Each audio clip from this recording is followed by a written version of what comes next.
Hello everyone and welcome back to Introducing the Wolves. My name is Ben Royle and today we've got a two-part interview to bring to you. As you can see now, I'm joined by Steve Ward and Jonny Bell, and later on I'll be joined by Chris Hallam and Rob Clayton, all of whom play a key role in the running of the AF Switchgear Nottingham Huskies. To begin with, and Steve, we've already covered this for you before, but could you both give some insight into your background in hockey? And we'll start with you, Jonny, if that's all right. Yeah, well, I began playing when I was about 10. I got into ice hockey quite luckily because my next door neighbours was the manager of the rink, James Neal, Neil's dad. James Neal. But I played when I was 10, got into Nottingham's teams pretty much straight away in the under-14s. I played up all levels of Nottingham, and I decided to leave Nottingham quite late on in my career, and I joined Solihull and played in which would be the same league as Steel Dogs now. And had a good career there for a few years. I think it was about 3 years. Then I decided to come back to Nottingham for about a season with the Lions. Played there, played a few games for the Panthers, then decided to move to Sheffield and had a good end of my career and finished playing when I was about 33.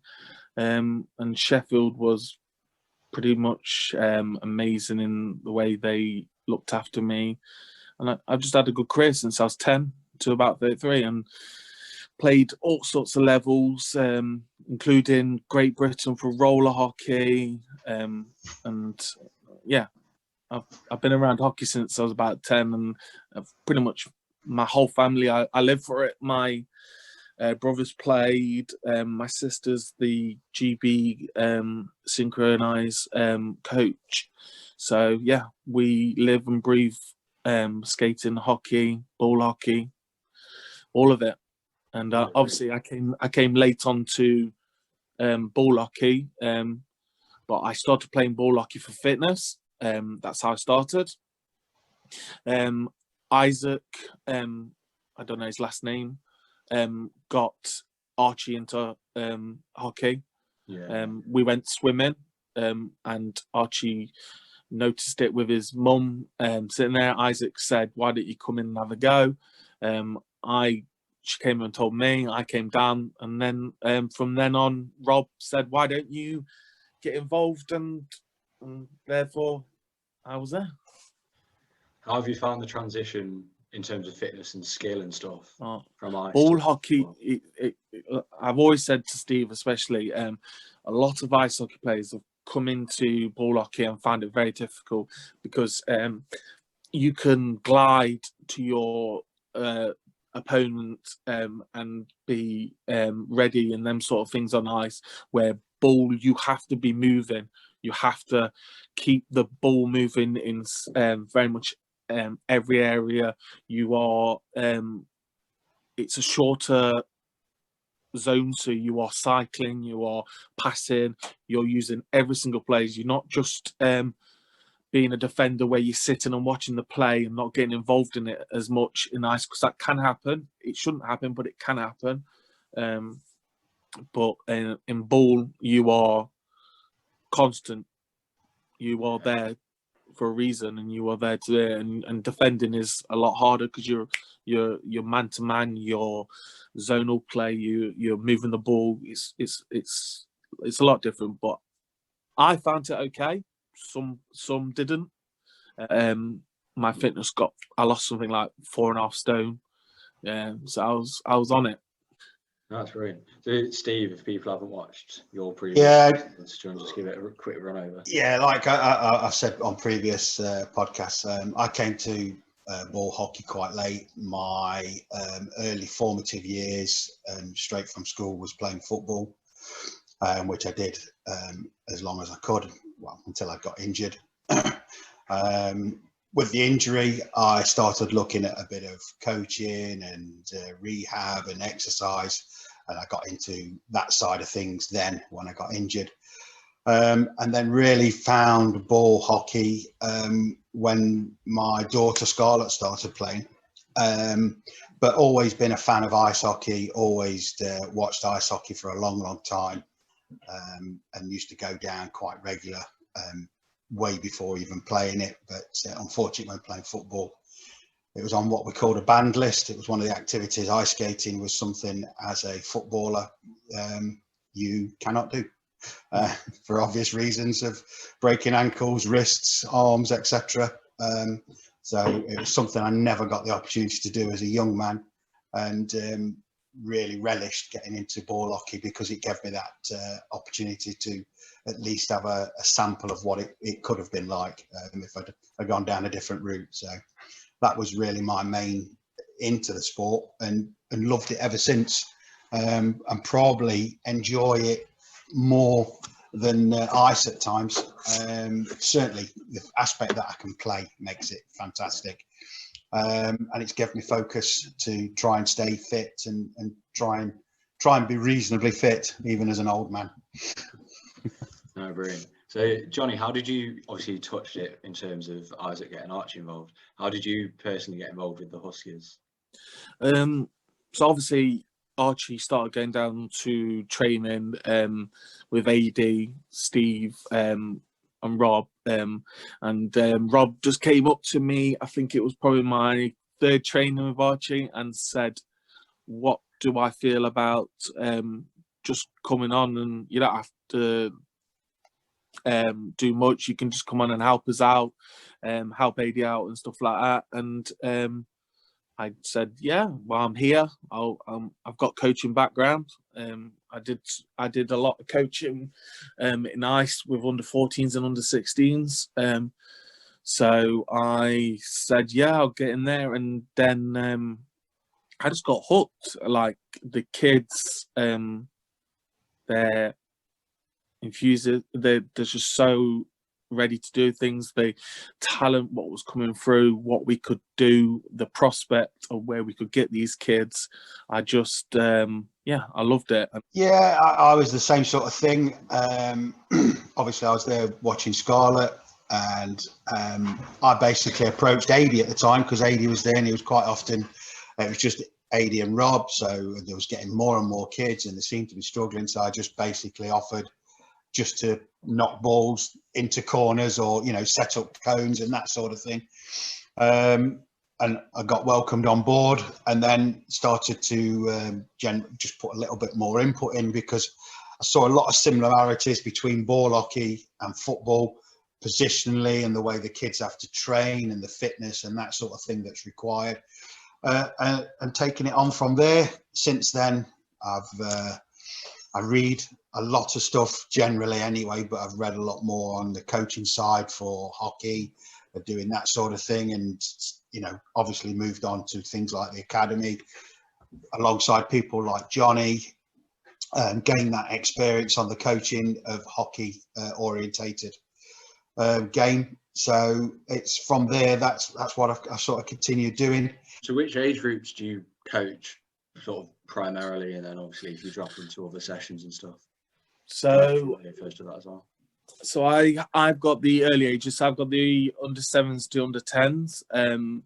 I have it quite challenging in good ways, because we have at the higher end of our under 10s kids which are ready to make that step to Steve, ready to, you see that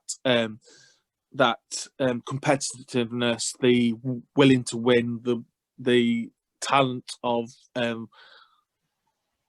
reading games, not just always scoring goals, but reading games, defensive, all that side of things. And then I have the fantastic bit of seeing kids develop from that young age of this really starting, seeing them pick up a ball, being scared, or picking up a stick, being scared to play, and not wanting to get involved, to them being a massive part of our next stage of players coming through? I go to the under-13s. I made the decision this year to stay with the under-13s. I'd been with them for 2 or 3 seasons, but Scarlett's moved on to the under-16s. Yeah. But I sort of made the decision to make a break from that because I know when I was younger, I didn't like being coached by my dad. And one of my very early memories is, I think I was 8 or 9. I can remember my dad running up and down the touchline when I was playing right wing, and literally coaching me as I played, because he was so passionate himself. And like Jonny says, I enjoy trying to develop these kids into being better people, better players, and giving back what sport gave me. It is hard work at times. It can be quite stressful watching them play when you just want to get out there with a stick yourself and do it. But you know, there's big highs, and the lows aren't that low really. How does your approach differ given the ages of the kids, and especially between you two, sort of bridging that divide? Mine's a lot different to what Steve would be. I'd love mine to be at that sort of level where I can bring in proper training drills, proper plays and stuff like that. But I have to think of what levels I've got. So sometimes I do have to split the kids up in different sides of levels so I can work with the more advanced players and then work with the kids which are just starting or just trying to learn about ball hockey or get the love of ball hockey. But also we don't want to separate them, so we do a lot of drills where we mix together, where it may not be so great for the kids who are advanced, but they are amazing. They get the kids involved. Their passion to help these young kids who are just starting is amazing to see. You never hear them moaning about doing the drills, do we, Steve? We just get their sort of encouraging the younger kids. Because my little boy Noah is autistic and doesn't really get the drills, doesn't really get the probably the bit about hockey, but his passion is willing to be part of the group and play hockey is massive, and they make that for him, and they do it for other kids like Ollie and all them, don't they? And so yeah, where I do try to do other sessions where I can do drills, because I don't want them to get to Steve's stage and go, whoa, what the hell is going off here? Because that's not what I want, because that's the bit when they start saying, nah, Mum, I'm not going, or Dad, I'm not going, I'm not doing this today, or can you ask if I can play down, or that sort of stage. So we do encourage it, and personally for my Archie, I watch Steve's training when he plays with him, and the difference of what comes out of that kid when he's coached by someone like Steve or you guys is massive, because he's part of the kids he's looking up at going, wow, did you see that? That's amazing. I'm going to do that, or I'm going to be that person, or I'm going to be running around getting this, I'm going to be backdoor, or I'm going to follow my defenseman, or do you get what I mean? Stuff they didn't learn. So when they come to my next game or next thing, I see, wow, they're doing man-to-man, or they're passing, they're going to the back door. And that's brilliant to see. When they come to the under-13s, I think the big difference is there's a little bit more intensity, and we start to look at the more technical side. So as Jonny says, we start doing more interactive drills where the guys are passing and then passing to a point and then the shot, and that sort of thing, or movement. And again, on the other side of that, we start then trying to get the D-men to look about tracking players, covering zones and that sort of thing. So it's more the intensity and the technicality of it, and he's starting to introduce them to more the more serious side of the hockey game, I suppose, because as they're getting older, it becomes a little bit more that we want to push that side of it, so they develop as players and move on. But yeah, it's relatively the same. I mean, the ultimate aim at the end of every session is that people enjoy themselves.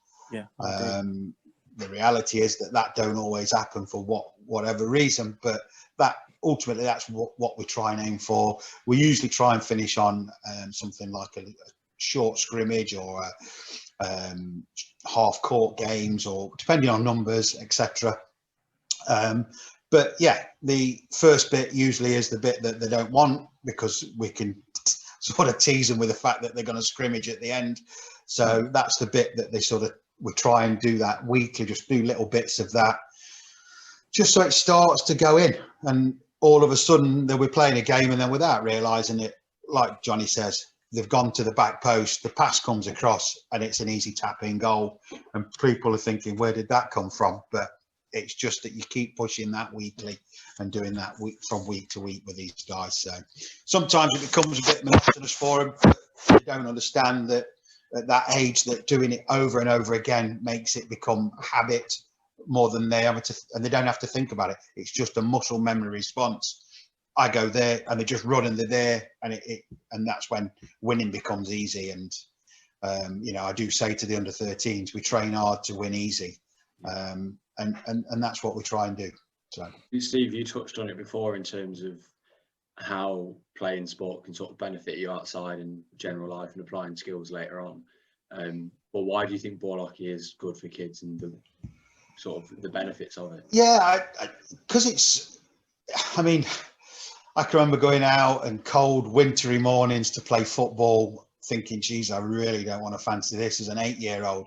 But going into a relatively warm, dry sports hall to do a similar thing would have been the dream. To play indoors, play football indoors would have been great. I'd love to have lived in America. But yeah, again, with what's happening currently, I think it's even more relevant that kids aren't getting that exercise going to school, whether it's running around the playground, running around in their own physical education lessons that they have at school. So I think doing a sport like ball hockey, where they've got that, they have to do, we try and we get them to do a warm up before every session. Then we do some sort of structured training, which involves running and running about before they do the scrimmage. And they forget that they've done all that before they do the scrimmage, and then just run twice as hard. So the actual physical benefit there is massive, because they get that out the system, get that running, they get the interaction with other kids. And like we said, mental well-being. People don't talk about kids' mental health. They seem to think that's just going to happen. And I know the pandemic's brought more focus to that, but I think, again, it's a release for them. It's something where they can go and just think about doing whatever they're doing at that moment in time, not worrying about having to learn online, or, we can't go out, we can't do this. It actually gives them that opportunity to go out away from the home and do something. Is there anything you'd add to that, Jonny? No, I think, to be honest, Steve's spot on what he says. My personal thing I would say is, from my side of it with Archie, is he followed me around, like watching Daddy play hockey. He was at the side playing hockey with all his mates while Dad's on the ice, and I tried to get him into the icing side of it. Me and Steve actually used to go skating, didn't we, Steve? Yeah. Trying to get Archie in there, and he found that difficult in that sort of thing. Where ball hockey, I think, it gives kids that confidence of, well, I can run. Why can't I shoot a ball while I'm running? Do you know what I mean? And that's the start of it. And if I would say anything to anybody, is come and have a go. Bring a stick. We've got things like that. Just get yourself involved.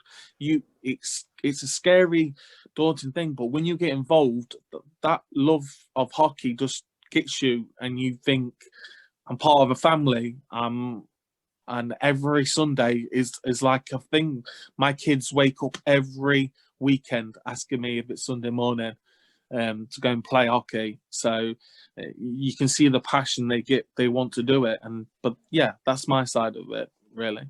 I think sport in general, rather than just ball hockey, the difference it makes to kids and how they apply themselves at school is massive. Because if you've got that thing at the weekend to look forward to, you are going to, even now, like when I'm at uni, it is something like if I've got a tournament, then you know you've got to get your work done, and you are just definitely you apply yourself differently. So going forward, where do you see your age group, Jonny, and the club in general going in the next 5 years? Well, I'm really excited for my age group, if I'll be truthful. I'm excited for the club as well. The talent what's coming through my age group is brilliant. And the kids going up to Steve's groups in the next years, or probably now or next couple of years, is going to be brilliant. And I can see like what we're going to have in under 16s is going to be a great talent. What I hope is we start to get a bit more kids involved, because we are short in the under 10s and under 7s, and would love people just to come and have a go and get yourself involved in it. We don't buy it. We love seeing new people. The kids love seeing new people, and I'd love to see in the next 5 years a good, healthy group of kids coming through the under 10s and under 7s, maybe getting the under 7s team back up and running again, seeing what's coming up through Steve's group, coming through yours and Nat's group. I'm excited, and the possibility of this rink coming is gonna change things massively.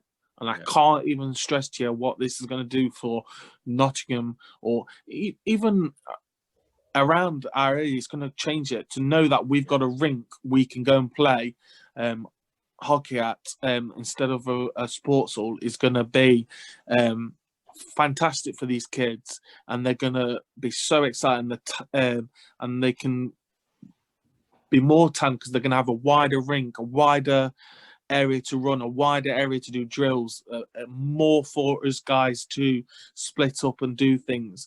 It's going to be fantastic. But yeah, that's why I see my age group. I just pray that we can start to get a bit more people involved, more kids involved, because obviously we're at that trans where a lot of kids are going up now. And as we found in under 13s, we were very healthy in kids last year, and we could do 2 teams. But now we're very short, and it's going to start to do with the under 10s, because we'll start to lose a few of them. So yeah, I hope we can start to get more kids involved. And if anyone is listening and thinking, "Oh, I'd love to have a go," come down. We would love to see you. We'd love you to come and get involved. Don't be scared. We are so excited to have new talent. So yeah, come and have a go. That's brilliant. Steve, same question to you. For 13s, I'd like to see them guys progress on to playing for the under 16s, and then ultimately on to GB, and in whatever GB teams that is, whether that's ladies, men's, the junior GB setup, but go on and obviously the wealth of talent that we're bringing through. And then ultimately, like Jonny says, even if you're above the age of under 10, come down at under 13s. Even if you've never tried it before, you've only watched hockey or you've seen it once or twice, come down. It's not too late at under 13. You know, it's not even too late at under 16. You will pick it up relatively quickly, and you will soon, with practice, become an accomplished player.